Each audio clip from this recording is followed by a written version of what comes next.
A pneumatic lift cylinder uses the principle of a double-sided piston and high-pressure gas that travels between either end of the cylinder with a valve that locks the piston in place.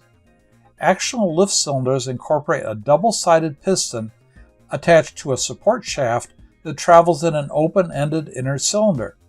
That inner cylinder is housed in an outer tube that also contains the valve, gas seals, and nitrogen that is pressurized to about 2000 psi.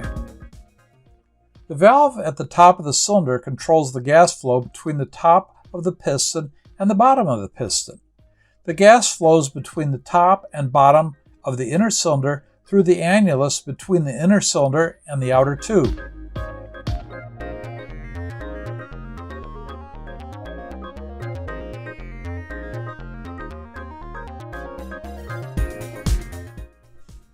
The top of the piston has more surface area than the bottom of the piston because the gas doesn't act on an area taken up by the support rod.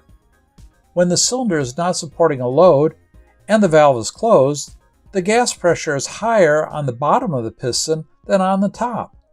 What's cool is that when the valve is open, the gas flows from the high pressure side to the low pressure side, thus filling the upper cylinder and causing the piston to travel downward.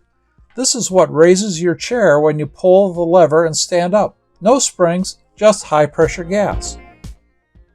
Conversely, when you sit on the chair, the gas in the upper cylinder is compressed by your weight and the pressure is higher than the gas in the lower cylinder.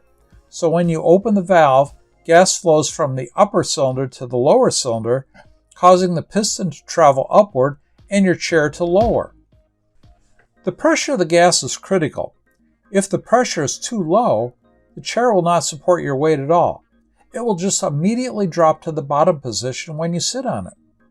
The gas can leak out through the support shaft seals or the valve outer seal. If this happens, you have no choice but to replace the cylinder. However, if the chair holds your weight initially but then slowly sinks, then you might be able to repair the cylinder. There are only two places for gas to leak to cause this symptom: the valve inner seal and the piston seal.